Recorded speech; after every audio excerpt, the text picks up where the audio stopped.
అదే రకంగా మా వ్యవసాయ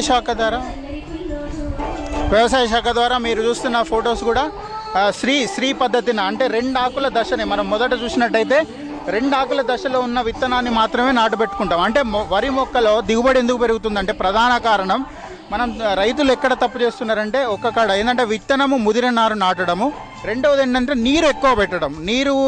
రైతుల అపోహ ఏంటంటే నీళ్ళు ఉంటేనే పంట పండుతుంది అన్న అపోహలో ఉన్నారు. కాబట్టి దాన్ని తెలియపరచడం కోసం తక్కువ నీళ్ళు ఉన్నప్పుడు కూడా మనము SRI అంటే సిస్టమ్ ఆఫ్ రైస్ ఇంటెన్సిఫికేషన్ అనేది 2 ఆకు దశలో మనం ప్రయోగాత్మకంగా రైతు చేలల్లో చేపించి వాళ్ళను ఫీల్డ్లో కూడా విజిట్స్ రైతులకు ఎక్స్ప్లెయిన్ చేయడం జరుగుతుంది.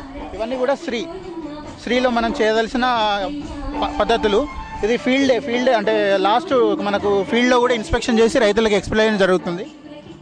అదే రకంగా మా యొక్క వ్యవసాయ శాఖ ద్వారా ముఖ్యమైనది ఏంటంటే పొలం బడి ఏంటంటే పొలం బడి యొక్క ప్రాముఖ్యత ఏంటి అని అంటే రైతులు విచ్చలవిడిగా మందులను వినియోగిస్తున్నారు. అంటే పురుగు మందులు కానీ రసాయనిక ఎరువుల మందులు కానీ ఈ విచ్చలవిడిగా మనం వినియోగించడం వల్ల ఏమవుతుందంటే పంటల నాణ్యత దెబ్బతింటుంది. అది తీసుకున్నటువంటి మన ప్రజల యొక్క ఆరోగ్యం కూడా దెబ్బతింటున్నందువల్ల పొలం బడి అనే కాన్సెప్ట్లో దానిలో ముఖ్యమైన ఉద్దేశం ఏంటి అని అంటే మందు మనం ఎప్పుడు కొట్టాలి, ఎప్పుడు పిచికారీ చేయాలా అన్నదాని కాన్సెప్టు.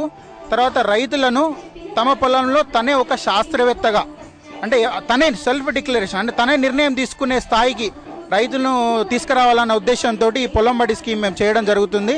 దీంట్లో పొలం బడిలో కూడా మనకు ప్రతి వారం ఫీల్డ్ వెళ్ళడం జరుగుతుంది. కన్సర్న్ ఏఓ గారు చేయడం జరుగుతుంది మండలాలలో.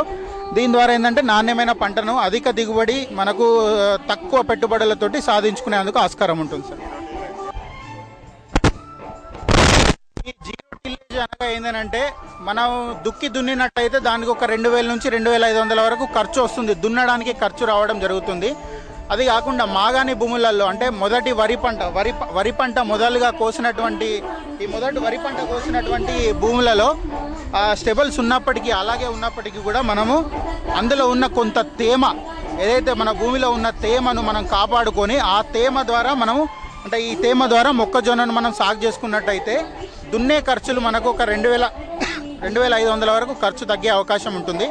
అదే కాకుండా దున్నిన భూమిలో మక్క పెట్టినప్పుడు ఏమవుతుందంటే అది లూజు అంటే మట్టి కొంచెం దున్నడం వల్ల లూజ్ అయిపోతుంది, పోరసిటీ ఎక్కువ వచ్చేసి మొక్క పడిపోయే ఆస్కారం ఎక్కువ ఉంటుంది. ఇందులో ఏంటంటే గట్టిగా ఉంటుంది కాబట్టి భూమి వేరు మంచిగా భూములకి పాతుకొని పోయి మొక్క అడ్డుపడపోకుండా మంచిగా నిల్చొని ఉండడం వల్ల మంచి దిగుబడి వస్తుంది. వేరు వ్యవస్థ కూడా బాగా అభివృద్ధి చెందుతుంది. అంతేకాకుండా మనం ఇంతకంటే ముందు వేసిన పంట యొక్క ఎరువు కూడా మనకు కొంతవరకు ఉపయోగపడే ఆస్కారం ఉంటుంది. ఇది జీరో టిల్లేజ్ యొక్క ముఖ్య ఉద్దేశం. ఇది డెమో కూడా చూపించడం జరుగుతుంది.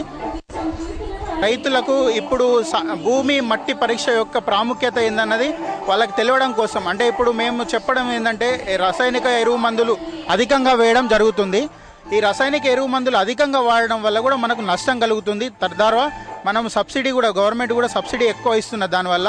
కనుక దాని యొక్క ప్రాముఖ్యత వాళ్ళకి తెలవడం కోసం భూమి సారం అంటే భూసార పరీక్ష నిర్వహించి తదనుగుణంగా పంటకు సరిపడు ఎరువులను వినియోగించబడుతుంది. దీనిలో గ్రామంలోని రైతు లెవెల్లోనే మీరు ఈ భూసార పరీక్షను నిర్వహించుకోవచ్చు. ఇది ఒక కిట్ ఉంటుంది ప్రతి ఆదర్శ రైతు దగ్గర, ప్రతి వ్యవసాయ అధికారి దగ్గర కూడా ఉంటుంది. ఇది మనకి ఎక్కడైతే ఉంటుంది అవసరం ఉంటుంది. దీనిలో సరిపడా రసాయనాలన్నీ కూడా ఉండడం జరుగుతుంది. అప్పటికప్పుడే మనం కొన్ని రకాలను అప్పటికప్పటికే తీసుకోవచ్చు. కొన్ని ఏమో 24 hours టైం బీయింగ్. ఆ రకంగా మనము భూసార పరీక్ష నిర్వహించుకొని భూసార పరీక్ష అనుగుణంగా రసాయనిక ఎరువు మందులను వాడుకోవడానికి వీలుంటుంది. దాని ద్వారా రైతులకు పెట్టుబడి కొంతవరకు తగ్గే ఆస్కారం ఉంటుంది. అలాగే భూసారం కూడా పెంచుకోవడానికి ఆస్కారం ఉంటుంది.